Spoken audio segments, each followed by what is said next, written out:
You know, if it's one game that slips under the radars, ladies and gentlemen, it's fucking Destiny 2 for me, man. Now, let me tell you about Destiny 2. It's one of those games that I have this kind of a love-hate type deal with. I definitely like what Destiny is. I kind of like the world around it, the world that it's the snappy gameplay, everything that it's basically going for. But I hate the Activision side of this game. Now, let me go through with what I really think about Destiny 2 and what I kind of compare it to. Now, I'm not away from any of the loot-based type video games out there, the loot-based RNG-esque video games that already exist. I played a lot of Diablo 3. I played a lot of Borderlands. I played a lot of games where loot grinding, getting better loot, doing the same thing almost over again is a game that I kind of do play, and to an extent I enjoy. It's not that I'm against it or anything of the sort. I played a lot of MMOs in the past. I played a lot of games similar to Destiny. That the kind of gameplay just strikes me. And whenever I'm doing something else, I play games like Destiny or I play games like Diablo on autopilot while I'm waiting something to sort of happen. Now, with Diablo 3, I'm sort of into it. I follow certain build guides. I follow the seasons that come out almost ever so often. So I'm into the loot-based kind of RNG games that do exist on the market. Now, Destiny 2 is one of those games where I feel like it is one of the more casualized content-less experiences that exist out on the market. And I'll explain what I mean there.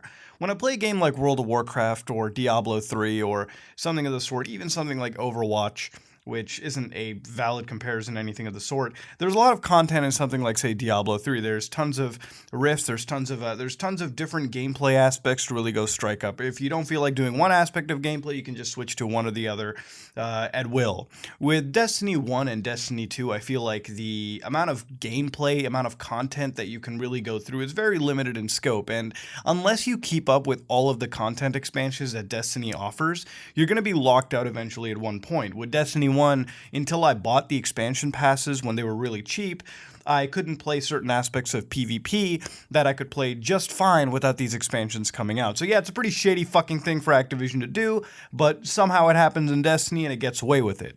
Destiny 2's community, however, is pretty fucking bitch-slappingly amazing. Truth be told, they're the ones that call out Bungie and Activision on the slightest of fuck-ups that they let happen with this franchise in any way, shape, or form. And here's the thing, Destiny, as far as gameplay is considered, makes me cry the same amount I do with Battlefront 2. The gameplay is certainly fine. It's a snappy shooter. It reminds people a lot of Halo, if they will. For me, Halo is still much different, but Bungie's Destiny isn't a bad game in of itself. It's got an interesting story, it's got interesting locales, certainly looks very good, and of course plays very well. So for a game that encourages repetitious gameplay by going through the same strikes and raids and whatnot like an MMO, even though an MMO like World of Warcraft or the one that I'm playing right now, FF14 A Realm Reborn, has a lot more content. It's one of those aspects that make the game worth playing and keep coming back over and over again. I have a lot of friends that play Destiny on the Xbox One and PC and PS4. They're in love with it. They got a bunch of friends. They're running raids. They're running strikes. They're running PvP all the time. They're doing these weekly challenges to get these bright engrams, to get these legendary loot boxes, and getting their legendary items as every week rolls by. Now, this video is focusing on a little shady thing that Activision is pulling out. Now, as far as we all know, Activision is a company that I kind of find, in some ways, to be worse than EA when it comes to this kind of microtransaction-y, free-to-play premium bullshit. For those of you who remember, Activision were the ones who patented the idea of matchmaking towards microtransactions, where basically, if you're a free player who doesn't buy anything, they would pitch you up with people who are big spenders, whales for the game, and that would, in a way, sort of convince you into buying some form of microtransactional currency. It was a shady patent to be chasing, but that's one thing Activision pulled out. Now, the thing about Destiny 2 is Destiny 2 has also had this transparency issue where Bungie has never really told things to their community properly. They had an XP issue that would probably drive me away, and definitely has driven me away, knowing that the game definitely curbs your growth the more you play it. I don't know if it does that anymore. I've been out of the Destiny 2 loop forever. I have the disc sitting around. It's probably a waste of $60 for me at this point, but I've been burned out before anyways. Now, the reality of what Destiny 2's done today is kind of slightly insulting to me. For a game that's already, in my opinion, pretty light on content, if it calls itself a massively multiplayer online game, they decided to run a free event. Now, free events are nice. A lot of online games do it. This time it's a Christmas event. The spirit of fucking giving, all right? The spirit of let's not play a casino simulator on our PlayStation 4s throughout the jolly holiday season.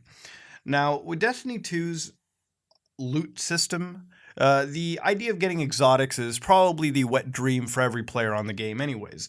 With Destiny 2's new event, The Dawning, which is a Christmas-themed event, people can play sports together in the Destiny 2 social areas if you want to, but one of the things that people are definitely chasing for is something that they would like to call the Dawning loot boxes, or the Dawning engrams, Dawning bright engrams, if so. Now, the issue with these engrams is engrams are the loot boxes in the Destiny 2 world, all right? Compare them to something like, say, Overwatch, where think every holiday-themed event like Halloween or, the Winter Wonderland, Overwatch releases a set of crates that you can unbox new character skins, emotes, whatever you want, cosmetics out for that specific season. Now, Overwatch does it better, in my opinion, where every level, which is where you're supposed to get a loot box for free, they actually replace all the base game loot box with the specific theme loot boxes.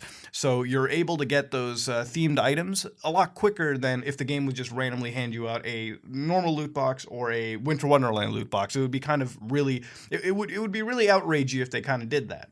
That's what Destiny 2 sort of an extent does. Not only has it limited you in obtaining these themed loot boxes, but they've gone out of their way to introduce so many new sets of items, I think around 59 to 65 pieces of new gear that they've put into their game. Now, the thing about this new gear is that in order to unbox it, you're limited to, I believe, about three a week, 3 bright engrams a week, ladies and gentlemen.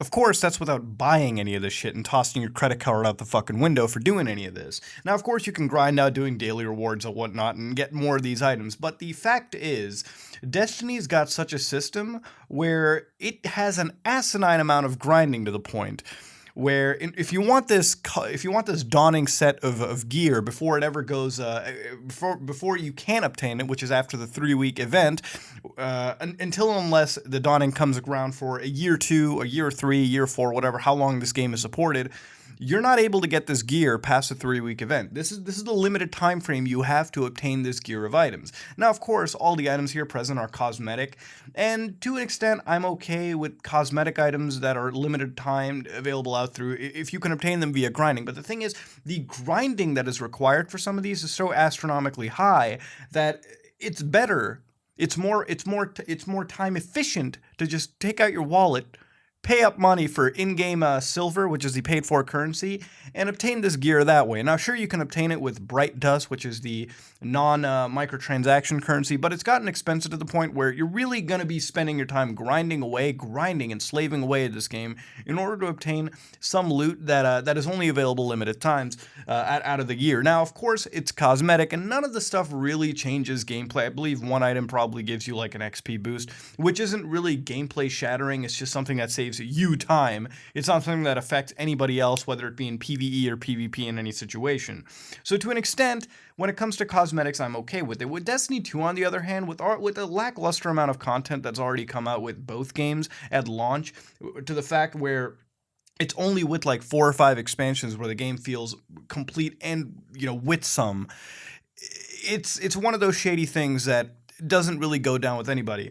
Now, to the point with Destiny 2's community, they've gotten to the point where they've definitely wanted this Eververse, the online microtransaction store that's been put into the game, completely removed entirely. And they started this fucking campaign, the #RemoveEververse bullshit. And I'm sitting here wondering what the fuck is going on in this community. You've already bought Destiny 2, ladies and gentlemen. You put your fucking money down. Okay, you play it for fucking hours on end. You don't want to know something? Activision gives no flying fuck if anybody cares about any of this dawning controversy bullshit. The reality is, there's only a few people that really care about this that are up in arms. The rest of the community is totally fine. Microtransaction sales for this game are probably through the fucking roof, so Bungie can probably keep their heads in the sand and walk out of this pretty unscathed with some negative PR for a couple, weeks out of this. But it's not going to be something that destroys anything or destroys Destiny 2 in of itself. Now, of course, Bungie's went out of their way to tell you that they want the players to feel respected and to deliver great content regularly to our community. Expect lots of bullshit with the dev team and an update on our path forward after the new year. Now, I'm not going to sit here and defend Bungie or Activision. They're big boys. They're big boys and girls. They can do whatever the fuck they want. All right, Activision has been known to strive towards the casino simulators of the future. And Bungie, who at a point people believe that fucking autonomy with their project, made a good game, made a decent universe, but they eventually did code in the systems that allowed you to chase after the slot machine simulator that Destiny 2 is and Destiny 1 has slowly became. The loot-based simulator where it is probably the most casualized of all the loot-based games that I could probably find out and dig up, and yet they do some of the most free-to-play nonsense that's available. Some of the stuff you don't even see, really, in free-to-play games that are available on your cell phones, or even stuff that's available on your console right there in front of you. There are games right now on the market, such as Warframe, that are free to play. Free, okay? That means you don't have to pay fucking money to download. You don't have to pay $60 to make your fucking character and open up your ass cheeks to buy the next expansion that comes out so you can build further upon your character. They are available for free. All their shit is for free. Yeah, you might have to spend time grinding, but guess what? You accept that because the game is free to play. Guess what? Destiny, ladies and gentlemen, last time I checked, cost money to play, all right? Last time I checked, in order to play fucking Destiny, it cost you going to the fucking store, spending like $60, okay, and getting the game that you know a year down the line is going to be worth $19.99. You want to know why? Because when Destiny 2's third or fourth expansion pack comes out, the core fucking game is going to be like potatoes for anybody else. You're not going to be able to do fuck all with it.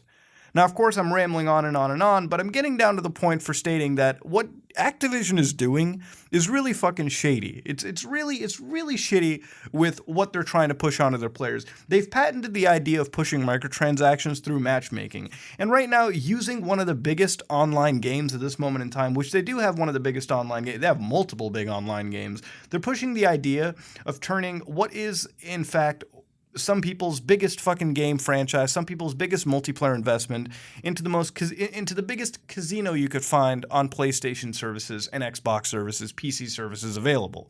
That being said, I don't really have much more to really add to this, except really explain to you why this kind of stuff shouldn't happen. I know a lot of people are going to say that what you have in this loot box simulator is cosmetic items.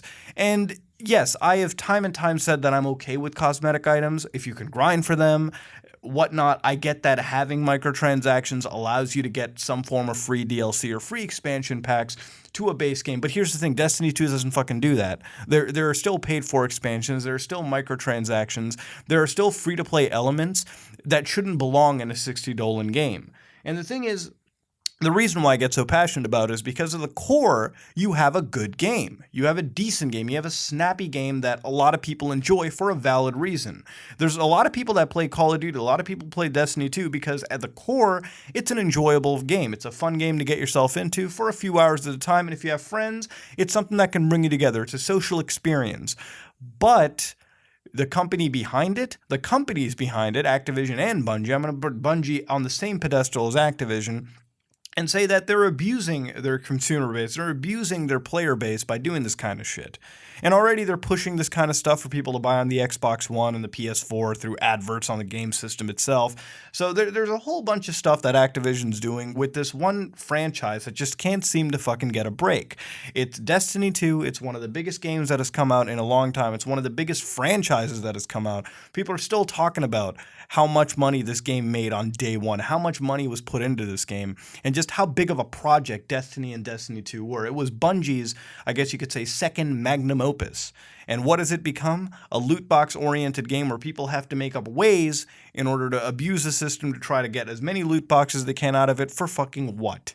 Ladies and gentlemen, I leave you with that as the question. That being said, I'm probably going to delete Destiny 2 off my PlayStation 4, install Neo again, and play through that. You want to know why? Because at least I ain't playing a fucking casino at that point, ladies and gentlemen. I'm just getting my pubes plucked off one by one through how difficult that piece of shit is. That being said, this is me, Mudahar, and if you like what you saw, please like, comment, and subscribe. Just like if you dislike it. I am going to play Chinese Final Fantasy. I'm out.